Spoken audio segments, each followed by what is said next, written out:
नमस्कार। कहानी बैरल में आपका स्वागत है। लीजिए पेश है मुंशी प्रेमचंद द्वारा लिखित कहानी बहिष्कार। पंडित ज्ञानचंद्र ने गोविंदी की ओर सतृष्ण नेत्रों से देखकर कहा, मुझे ऐसे निर्दयी प्राणियों से जरा भी सहानुभूति नहीं है। इस बर्बरता की भी कोई हद है कि जिसके साथ 3 वर्ष तक जीवन के सुख भोगे, उसे एक जरा सी बात पर घर से निकाल दिया। गोविंदी ने आंखें नीची करके पूछा, आखिर क्या बात हुई थी? ज्ञान, कुछ भी नहीं। ऐसी बातों में कोई बात होती है। शिकायत है कि कालिंदी जबान की तेज है। 3 साल तक जबान तेज न थी, आज जबान की तेज हो गई। कुछ नहीं, कोई दूसरी चिड़िया नजर आई होगी। उसके लिए पिंजरे को खाली करना आवश्यक था। बस ये शिकायत निकल आई। मेरा बस चले तो ऐसे दुष्टों को गोली मार दूं। मुझे कई बार कालिंदी से बातचीत करने का अवसर मिला है। मैंने ऐसी हंसमुख दूसरी नहीं ही देखी। गोविंदी, तुमने सोमदत्त को समझाया नहीं। ज्ञान, ऐसे लोग समझाने से नहीं मानते। यह लात का आदमी है, बातों की उसे क्या परवाह। मेरा तो यह विचार है कि जिससे एक बार संबंध हो गया, फिर चाहे वह अच्छी हो या बुरी, उसके साथ जीवन भर निर्वाह करना चाहिए। मैं तो कहता हूं, अगर स्त्री के कुल में कोई दोष भी निकल आए तो क्षमा से काम लेना चाहिए। गोविंदी ने कातर नेत्रों से देखकर कहा, ऐसे आदमी तो बहुत कम होते।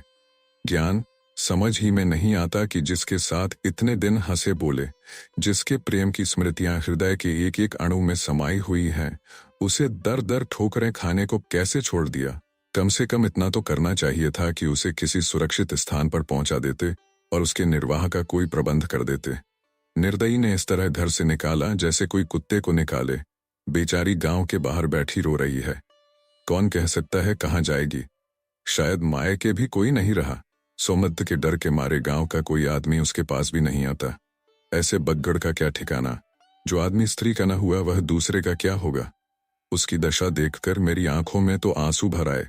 जी मैं तो आया कहूं, बहन तुम मेरे घर चलो, मगर तब तो सोमदत्त मेरे प्राणों का गाहक हो जाता। गोविंदी, तुम जरा जाकर एक बार फिर समझाओ। अगर वह किसी तरह न माने तो कालिंदी को लेते आना। ज्ञान, जाऊं गोविंदी?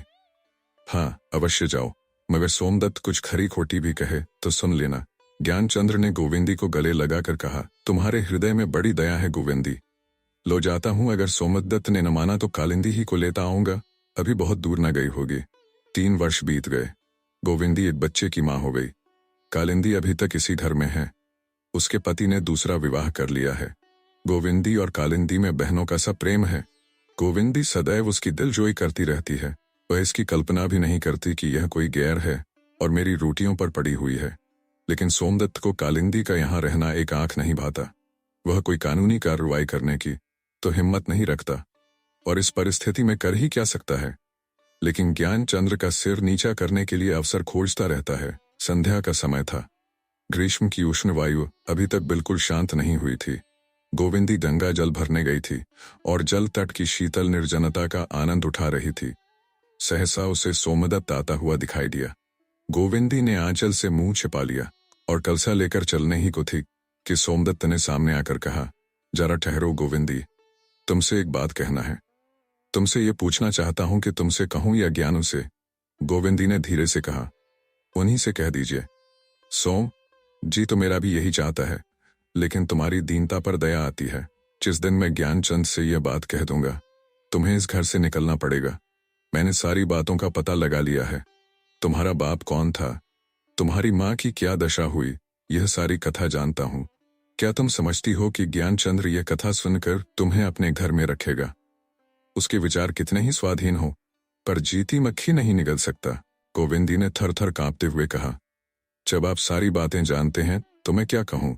आप जैसा उचित समझें करें, लेकिन मैंने तो आपके साथ कभी कोई बुराई नहीं की। सोम, तुम लोगों ने गांव में मुझे कहीं मुंह दिखाने के योग्य नहीं रखा। इस पर कहती हो मैंने तुम्हारे साथ कोई बुराई नहीं की। 3 साल से कालिंदी को आश्रय देकर मेरी आत्मा को जो कष्ट पहुंचाया है वह मैं ही जानता हूं। 3 साल से मैं इस फिक्र में था कि कैसे इस अपमान का दंड दूं। अब वह अवसर पाकर उसे किसी तरह नहीं छोड़ सकता। गोविंदी, अगर आपकी यही इच्छा है कि मैं यहाँ न रहूं तो मैं चली जाऊंगी। आज ही चली जाऊंगी, लेकिन उनसे आप कुछ न कहिए। आपके पैरों पड़ती हूं। सोम, कहाँ चली जाओगी? गोविंदी, और कहीं ठिकाना नहीं है तो गंगा जी तो है। सोम, नहीं गोविंदी, मैं इतना निर्दयी नहीं हूं। मैं केवल इतना चाहता हूं कि तुम कालिंदी को अपने घर से निकाल दो, और मैं कुछ नहीं चाहता। 3 दिन का समय देता हूं, खूब सोच विचार लो। अगर कालिंदी तीसरे दिन तुम्हारे घर से ना निकली तो तुम जानोगी। सोमदत्त वहां से चला गया। गोविंदी कलसा लिए मूर्ति की भांति खड़ी रह गई। उसके सम्मुख कठिन समस्या आ खड़ी हुई थी। वह थी कालिंदी। घर में एक ही रह सकती थी, दोनों के लिए उस घर में स्थान न था। क्या कालिंदी के लिए वह अपना घर, अपना स्वर्ग त्याग देगी? कालिंदी अकेली है, पति ने उसे पहले ही छोड़ दिया है। वह जहां चाहे जा सकती है, पर वह अपने प्राणाधार और प्यारे बच्चे को छोड़कर कहां जाएगी? लेकिन कालिंदी से वह क्या कहेगी, जिसके साथ इतने दिनों तक बहनों की तरह रही? उसे क्या वह अपने घर से निकाल देगी? उसका बच्चा कालिंदी से कितना हिला हुआ था, कालिंदी उसे कितना चाहती थी। क्या उस परित्यक्ता दीना को वह अपने घर से निकाल देगी? इसके सिवा और उपाय ही क्या था? उसका जीवन अब एक स्वार्थी, दंभी व्यक्ति की दया पर अवलंबित था। क्या अपने पति के प्रेम पर वह भरोसा कर सकती थी? ज्ञानचंद्र सहृदय थे, उदार थे, विचारशील थे, दृढ़ थे, पर क्या उनका प्रेम अपमान, व्यंग्य और बहिष्कार जैसे आघातों को सहन कर सकता था? उसी दिन से गोविंदी और कालिंदी में कुछ पार्थक्य सा दिखाई देने लगा। दोनों अब बहुत कम साथ बैठती। कालिंदी पुकारती, बहन आकर खाना खा लो। गोविंदी कहती, तुम खा लो, मैं फिर खा लूंगी। पहले कालिंदी बालक को सारे दिन खिलाया करती थी, माँ के पास केवल दूध पीने जाता था, मगर अब गोविंदी हरदम उसे अपने ही पास रखती है। दोनों के बीच में कोई दीवार खड़ी हो गई है। कालिंदी बार बार सोचती है, आजकल मुझसे यह क्यों रूठी हुई है, पर उसे कोई कारण नहीं दिखाई देता। उसे भय हो रहा है कि कदाचित यह अब मुझे यहाँ नहीं रखना चाहती। इसी चिंता में वह गोते खाया करती है, किंतु गोविंदी भी उससे कम चिंतित नहीं है। कालिंदी से वह स्नेह तोड़ना चाहती है, पर उसकी म्लान मूर्ति देखकर उसके हृदय के टुकड़े हो जाते हैं। उससे कुछ कह नहीं सकती, अवहेलना के शब्द मुंह से नहीं निकलते। कदाचित उसे घर से जाते देखकर वह रो पड़ेगी और जबरदस्ती रोक लेगी। इसी हैस बैस में 3 दिन गुजर गए। कालिंदी घर से न निकली। तीसरे दिन संध्या समय सोमदत्त नदी के तट पर बड़ी देर तक खड़ा रहा। अंत में चारों ओर अंधेरा छा गया। फिर भी पीछे फिर कर जल तट की ओर देखता जाता था। रात के 10 बज गए हैं, अभी ज्ञानचंद्र घर नहीं आए। गोविंदी घबरा रही है, उन्हें इतनी देर तो कभी नहीं होती थी, आज इतनी देर कहाँ लगा रहे हैं? शंका से उसका हृदय कांप रहा है। सहसा मर्दाने कमरे का द्वार खुलने की आवाज आई। गोविंदी दौड़ी हुई बैठक में आई, लेकिन पति का मुख देखते ही उसकी सारी देह शिथिल पड़ गई। उस मुख पर हास्य था, पर उस हास्य में भाग्य तिरस्कार झलक रहा था। विधिवाम ने ऐसे सीधे सादे मनुष्य को भी अपने क्रीड़ा कौशल के लिए चुन लिया। क्या वह रहस्य रोने के योग्य था? रहस्य रोने की वस्तु नहीं, हंसने की वस्तु है। ज्ञानचंद्र ने गोविंदी की ओर नहीं देखा। कपड़े उतार कर सावधानी से अलगनी पर रखे, जूता उतारा और फर्श पर बैठकर एक पुस्तक के पन्ने उलटने लगा। गोविंदी ने डरते डरते कहा, आज इतनी देर कहाँ की? भोजन ठंडा हो रहा है। ज्ञानचंद्र ने फर्श की ओर ताकते हुए कहा, तुम लोग भोजन कर लो, मैं एक मित्र के घर खाकर आया हूँ। गोविंदी इसका आशय समझ गई। एक क्षण के बाद फिर बोली, चलो थोड़ा सा ही खा लो। ज्ञान, अब बिल्कुल भूख नहीं है। गोविंदी, तो मैं भी जाकर सो रहती हूँ। ज्ञानचंद्र ने अब गोविंदी की ओर देखकर कहा, क्यों, तुम क्यों न खाओगी? वह और कुछ न कह सकी, गला भर आया। ज्ञानचंद्र ने समीप आकर कहा, मैं सच कहता हूँ गोविंदी, एक मित्र के घर भोजन कर आया हूँ, तुम जाकर खा लो। गोविंदी पलंग पर पड़ी हुई चिंता, नैराश्य और विषाद के अपार सागर में गोते खा रही थी। यदि कालिंदी का उसने बहिष्कार कर दिया होता तो आज उसे इस विपत्ति का सामना न करना पड़ता, किंतु यह अमानुषिक व्यवहार उसके लिए असाध्य था, और इस दशा में भी उसे इसका दुख न था। ज्ञानचंद्र की ओर से यों तिरस्कृत होने का भी उसे दुख न था। जो ज्ञानचंद्र नित्य धर्म और सज्जनता की डींगे मारा करता था, वही आज इसका इतनी निर्दयता से बहिष्कार करता हुआ जान पड़ता था। उस पर उसे लेश मात्र भी दुख, क्रोध या द्वेष न था। उसके मन को केवल एक ही भावना आंदोलित कर रही थी, वह अब इस घर में कैसे रह सकती है। अब तक वह इस घर की स्वामिनी थी, इसलिए न कि वह अपने पति के प्रेम की स्वामिनी थी, पर अब वह प्रेम से वंचित हो गई थी। अब इस घर पर उसका क्या अधिकार था? वह अब अपने पति को मुंह ही कैसे दिखा सकती थी? वह जानती थी ज्ञानचंद्र अपने मुंह से उसके विरुद्ध एक शब्द भी न निकालेंगे, पर उसके विषय में ऐसी बातें जानकर क्या वह उससे प्रेम कर सकते थे? कदापि नहीं। इस वक्त न जाने क्या समझकर चुप रहे। सवेरे तूफान उठेगा। कितने ही विचारशील हों, पर अपने समाज से निकल जाना कौन पसंद करेगा? स्त्रियों की संसार में कमी नहीं, मेरी जगह हजारों मिल जाएंगी, मेरी किसी को क्या परवाह। अब यहाँ रहना बेहियाई है, आखिर कोई लाठी मारकर थोड़े ही निकाल देगा। हयादार के लिए आंख का इशारा बहुत है। मुंह से न कहें, मन की बात और भाव छिपे नहीं रहते। लेकिन मीठी निद्रा की गोद में सोए हुए शिशु को देखकर ममता ने उसके अशक्त हृदय को और भी कातर कर दिया। इस अपने प्राणों के आधार को वह कैसे छोड़ेगी। शिशु को उसने गोद में उठा लिया और खड़ी रोती रही। 3 साल कितने आनंद से गुजरे। उसने समझा था कि इसी भांति सारा जीवन कट जाएगा, लेकिन उसके भाग्य में इससे अधिक सुख भोगना लिखा ही न था। करुण वेदना में डूबे हुए ये शब्द उसके मुख से निकल आए, भगवान, अगर तुम्हें इस भांति मेरी दुर्गति करनी थी तो 3 साल पहले क्यों न की। जीवन का अंत कर दिया होता तो मैं तुम्हें धन्यवाद देती। 3 साल तक सौभाग्य के सुरम्य उद्यान में सौरभ, समीर और माधुर्य का आनंद उठाने के बाद इस उद्यान ही को उजाड़ दिया। हाँ, जिन पौधों को उसने अपने प्रेम जल से सींचा था, वे अब निर्मम दुर्भाग्य के पैरों तले कितनी निष्ठुरता से कुचले जा रहे थे। ज्ञानचंद्र के शील और स्नेह का स्मरण आया तो वह रो पड़ी। मृदु स्मृतियां आकर हृदय को मसोसने लगी। सहसा ज्ञानचंद्र के आने से वह संभल बैठी। कठोर से कठोर बातें सुनने के लिए उसने अपने हृदय को कड़ा कर लिया, किंतु ज्ञानचंद्र के मुख पर रोष का चिन्ह भी न था। उन्होंने आश्चर्य से पूछा, क्या तुम अभी तक सोई नहीं? जानती हो कै बजे हैं? 12 से ऊपर हैं, गोविंदी ने सहमते हुए कहा। तुम भी तो अभी नहीं सोए। ज्ञान, मैं न सोऊं तो तुम भी न सो, मैं न खाऊं तो तुम भी न खाओ, मैं बीमार पड़ूं तो तुम भी बीमार पड़ो। यह क्यों?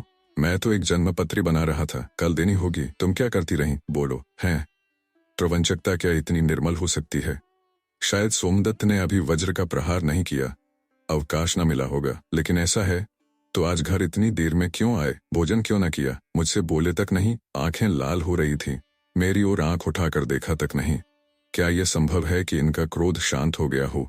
यह संभावना की चरम सीमा से भी बाहर है। तो क्या सोमदत्त को मुझ पर दया आ गई? पत्थर पर डूब जमी। गोविंदी कुछ निश्चय न कर सकी, और जिस भांति गृह सुख विहीन पथिक वृक्ष की छां में भी आनंद से पांव फैलाकर सोता है, उसकी अव्यवस्था ही उसे निश्चिंत बना देती है, उसी भांति गोविंदी मानसिक व्यग्रता में भी स्वस्थ हो गई। मुस्कुराकर स्नेह मृदुल स्वर में बोली, तुम्हारी ही राह तो देख रही थी। यह कहते कहते गोविंदी का गला भर आया। व्याध के जाल में फड़फड़ाती हुई चिड़िया क्या मीठे राग गा सकती है? ज्ञानचंद्र ने चारपाई पर बैठकर कहा, झूठी बात, रोज तो तुम अब तक सो जाया करती थी। 1 सप्ताह बीत गया पर ज्ञानचंद्र ने गोविंदी से कुछ न पूछा और न उनके बर्ताव ही से उनके मनोगत भावों का कुछ परिचय मिला। अगर उनके व्यवहारों में कोई नवीनता थी तो यह कि वह पहले से भी ज्यादा स्नेहशील, निर्द्वंद्व और प्रफुल्लवदन हो गए। गोविंदी का इतना आदर और मान उन्होंने कभी नहीं किया था। उनके प्रयत्नशील रहने पर भी गोविंदी उनके मनोभावों को ताड़ रही थी और उसका चित्त प्रतिक्षण शंका से चंचल और क्षुब्ध रहता था। अब उसे इसमें लेश मात्र भी संदेह नहीं था कि सोमदत्त ने आग लगा दी है। कीली लकड़ी में पड़कर वह चिंगारी बुझ जाएगी या जंगल की सूखी पत्तियां हाहाकार करके जल उठेंगी, यह कौन जान सकता है। लेकिन इस सप्ताह के गुजरते ही अग्नि का प्रकोप होने लगा। ज्ञानचंद्र एक महाजन के मुनीम थे। उस महाजन ने कह दिया, मेरे यहाँ अब आपका काम नहीं, जीविका का दूसरा साधन यजमानी है। यजमान भी एक एक करके उन्हें जवाब देने लगे, यहाँ तक कि उनके द्वार पर आना जाना बंद हो गया। आग सूखी पत्तियों में जलाकर अब हरे वृक्ष के चारों ओर मंडराने लगी। पर ज्ञानचंद्र के मुख में गोविंदी के प्रति एक भी कटु अमृदु शब्द न था। वह इस सामाजिक दंड की शायद कुछ परवाह न करते यदि दुर्भाग्यवश इसने उनकी जीविका के द्वार न बंद कर दिए होते। गोविंदी सब कुछ समझती थी, पर संकोच के मारे कुछ न कह सकती थी। उसी के कारण उसके प्राण प्रिय पति की यह दशा हो रही है, यह उसके लिए डूब मरने की बात थी। पर कैसे प्राणों का उत्सर्ग करे, कैसे जीवन मोह से मुक्त हो, इस विपत्ति में स्वामी के प्रति उसके रोम रोम से शुभ कामनाओं की सरिता सी बहती थी, पर मुंह से एक शब्द भी न निकलता था। भाग्य की सबसे निष्ठुर लीला उस दिन हुई। कालिंदी भी बिना कुछ कहे सुने सोमदत्त के घर जा पहुंची, जिसके लिए यह सारी यातनाएं झेलनी पड़ी। उसी ने अंत में बेवफाई की। ज्ञानचंद ने सुना तो केवल मुस्कुरा दिए, पर गोविंदी इस कुटिल आघात को इतनी शांति से सहन न कर सकी। कालिंदी के प्रति उसके मुख से अप्रिय शब्द निकल ही आए। ज्ञानचंद्र ने कहा, उसे व्यर्थ ही कोसती हो प्रिय, उसका कोई दोष नहीं, भगवान हमारी परीक्षा ले रहे हैं। इस वक्त धैर्य के सिवा हमें किसी से कोई आशा न रखनी चाहिए। जिन भावों को गोविंदी कई दिनों से अंतस्थल में दबाती चली आती थी, वे धैर्य का बांध टूटते ही बड़े वेग से बाहर निकल पड़े। पति के सम्मुख अपराधियों की भांति हाथ बांधकर उसने कहा, स्वामी, मेरे ही कारण आपको यह सारे पापड़ बेलने पड़ रहे हैं। मैं ही आपके कुल की कलंकिनी हूं। क्यों न मुझे किसी ऐसी जगह भेज दीजिए जहां कोई मेरी सूरत तक न देखे। मैं आपसे सत्य कहती हूं। ज्ञानचंद्र ने गोविंदी को और कुछ न कहने दिया। उसे हृदय से लगाकर बोले, प्रिय, ऐसी बातों से मुझे दुखी न करो। तुम आज भी उतनी ही पवित्र हो जितनी उस समय थी जब देवताओं के समक्ष मैंने आजीवन पत्नीव्रत लिया था। तब मुझसे तुम्हारा परिचय न था। अब तो मेरी देह और आत्मा का एक एक परमाणु तुम्हारे अक्षय प्रेम से आलोकित हो रहा है। उपहास और निंदा की तो बात ही क्या है। दुर्देव का कठोरतम आघात भी मेरे व्रत को भंग नहीं कर सकता। अगर डूबेंगे तो साथ साथ डूबेंगे, तरेंगे तो साथ साथ तरेंगे। मेरे जीवन का मुख्य कर्तव्य तुम्हारे प्रति है। संसार इसके पीछे, बहुत पीछे है। गोविंदी को जान पड़ा, उसके सम्मुख कोई देवमूर्ति खड़ी है। स्वामी में इतनी शुद्धा, इतनी भक्ति उसे आज तक कभी न हुई थी। गर्व से उसका मस्तक ऊंचा हो गया और मुख पर स्वर्गीय आभा झलक पड़ी। उसने फिर कहने का साहस न किया। संपन्नता अपमान और बहिष्कार को तुच्छ समझती है। उनके अभाव में ये बाधाएं प्राणांतक हो जाती हैं। ज्ञानचंद्र दिन के दिन घर में पड़े रहते। घर से बाहर निकलने का उन्हें साहस न होता था। जब तक गोविंदी के पास गहने थे तब तक भोजन की चिंता न थी, किंतु जब यह आधार भी न रह गया तो हालत और भी खराब हो गई। कभी कभी निराहार रह जाना पड़ता। अपनी व्यथा किससे कहें, कौन मित्र था, कौन अपना था। गोविंदी पहले भी हृष्टपुष्ट न थी, पर अब तो अनाहार और अंतर्वेदना के कारण उसकी देह और भी जीर्ण हो गई थी। पहले शिशु के लिए दूध मोल लिया करती थी, अब इसकी सामर्थ्य न थी। बालक दिन पर दिन दुर्बल होता जाता था। मालूम होता था उसे सूखे का रोग हो गया है। दिन के दिन बच्चा खुर्रा खाट पर पड़ा, माता को नैराश्य दृष्टि से देखा करता। कदाचित उसकी बाल बुद्धि भी अवस्था को समझती थी। कभी किसी वस्तु के लिए हट न करता।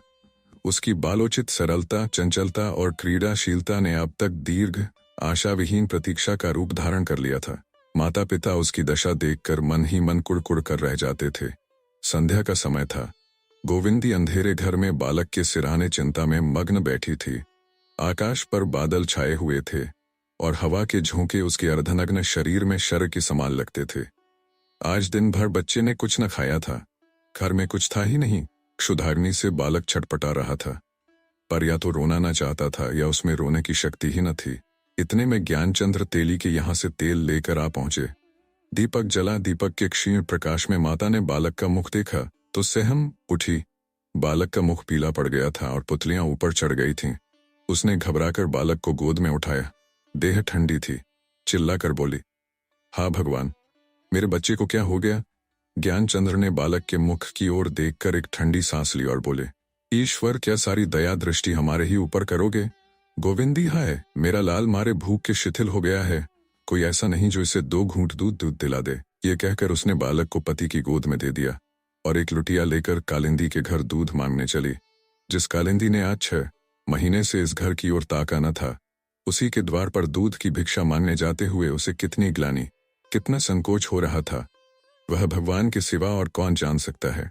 ये वही बालक है जिस पर एक दिन कालिंदी प्राण देती थी, पर उसकी ओर से अब उसने अपना हृदय इतना कठोर कर लिया था कि घर में कई गौएं लगने पर भी एक चिल्लू दूध न भेजा। उसी की दया भिक्षा मांगने आज अंधोरी रात में भीगती हुई गोविंदी दौड़ी जा रही है। माता, तेरे वात्सल्य को धन्य है। कालिंदी दीपक लिए दालान में खड़ी गाय दुहा रही थी। पहले स्वामिनी बनने के लिए वह सौत से लड़ा करती थी। सेविका का पद उसे स्वीकार न था, अब सेविका का पद स्वीकार करके स्वामिनी बनी हुई थी। गोविंदी को देखकर तुरंत निकल आई और विस्मय से बोली, क्या है बहन, पानी बूंदी में कैसे चली आई। गोविंदी ने सकुचाते हुए कहा, लाला बहुत भूखा है। कालिंदी, आज दिन भर कुछ नहीं मिला, थोड़ा सा दूध लेने आई हूं। कालिंदी भीतर जाकर दूध का मटका लिए बाहर निकल आई और बोली, जितना चाहो ले लो गोविंदी, दूध की कौन कमी है। लाला तो अब चलता होगा। बहुत जी चाहता है कि जाकर उसे देख आऊं, लेकिन जाने का हुक्म नहीं है। पेट पालना है तो हुक्म मानना ही पड़ेगा।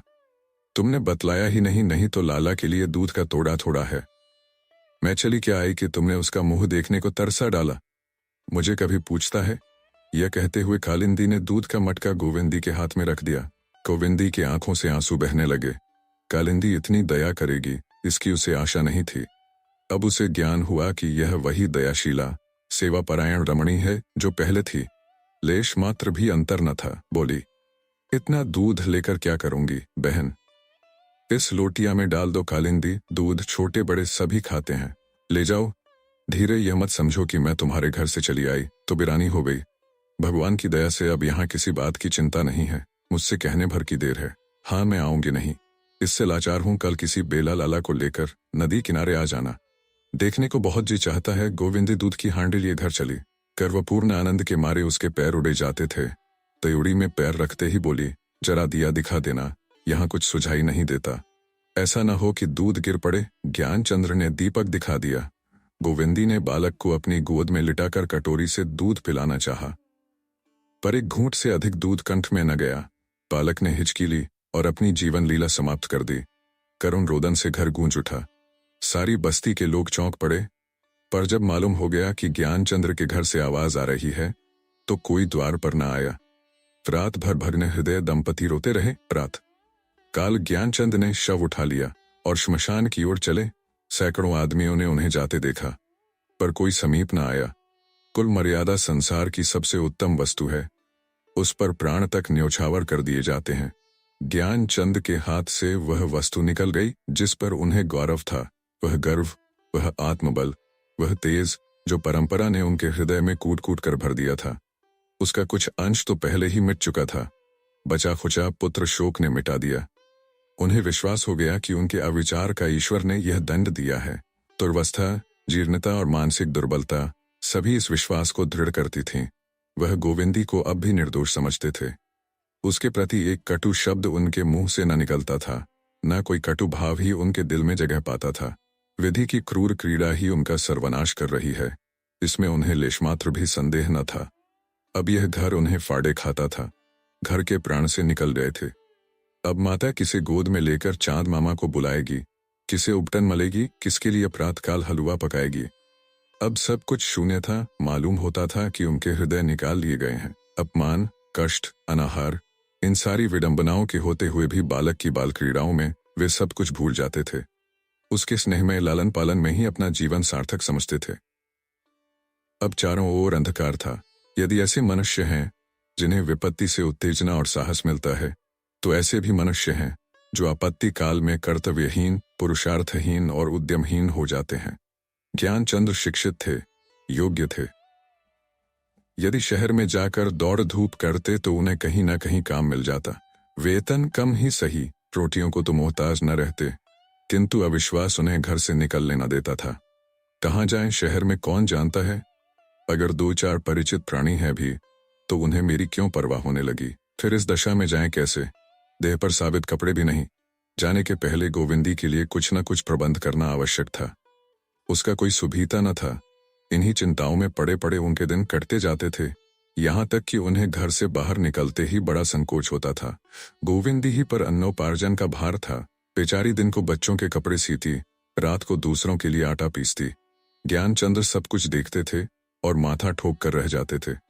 एक दिन भोजन करते हुए ज्ञानचंद्र ने आत्मधिक्कार के भाव से मुस्कुराकर कहा, मुझसा निर्लज्ज पुरुष भी संसार में दूसरा न होगा जिसे स्त्री की कमाई खाते भी मौत नहीं आती। गोविंदी ने भौं सिकोड़ कर कहा, तुम्हारे पैरों पड़ती हूं, मेरे सामने ऐसी बातें मत किया करो। है तो यह सब मेरे ही कारण। ज्ञान, तुमने पूर्व जन्म में कोई बड़ा पाप किया था। गोविंदी, जो मुझ जैसे निखट्टू के पाले पड़ी। मेरे जीते ही तुम विधवा हो। धिक्कार है ऐसे जीवन को। गोविंदी, तुम मेरा ही खून पियो। अगर फिर इस तरह की कोई बात मुंह से निकालो, तुम्हारी दासी बनकर मेरा जन्म सुफल हो गया। मैं इसे पूर्व जन्म की तपस्या का पुनीत फल समझती हूँ। दुख सुख किस पर नहीं आता। तुम्हें भगवान कुशल से रखें, यही मेरी अभिलाषा है। ज्ञान, भगवान तुम्हारी अभिलाषा पूर्ण करें। खूब चक्की पीसो गोविंदी। तुम्हारी बला से चक्की पीसती हूँ। ज्ञान, हाँ हाँ पीसो, मैं मना थोड़े करता हूँ। तुम न चक्की पीसोगी तो यहाँ मूंछों पर ताव देकर खाएगा कौन। अच्छा, आज दाल में घी भी है। ठीक है, अब मेरी चांदी है, बेड़ा पार लग जाएगा।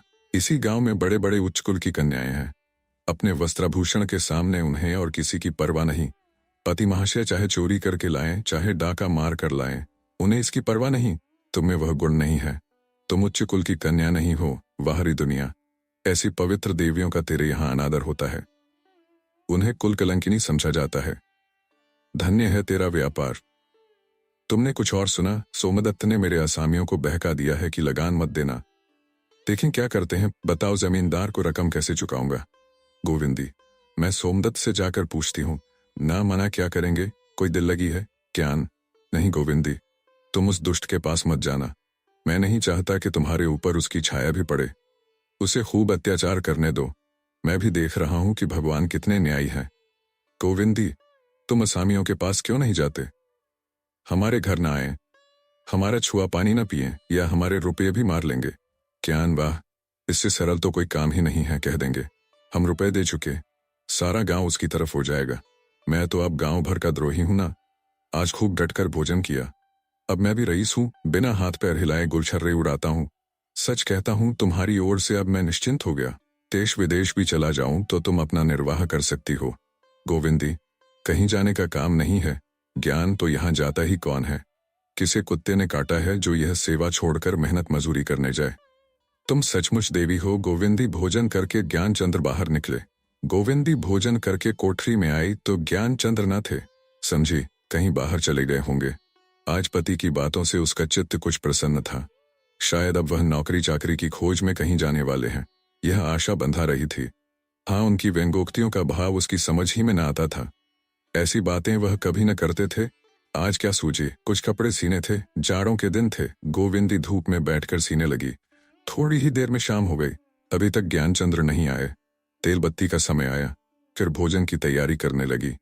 कालिंदी थोड़ा सा दूध दे गई थी। गोविंदी को तो भूख न थी, अब वह एक ही बेला खाती थी। हाँ, ज्ञानचंद्र के लिए रोटियां सेंकनी थी। सोचा दूध है ही, दूध रोटी खा लेंगे। भोजन बनाकर निकली ही थी कि सोमदत्त ने आंगन में आकर पूछा, कहाँ है ज्ञानू? गोविंदी, कहीं गए हैं। सोम, कपड़े पहन कर गए हैं। गोविंदी, हाँ, काली मिर्जे पहने थे। सोम, जूता भी पहने थे। गोविंदी की छाती धाड़ धाड़ करने लगी।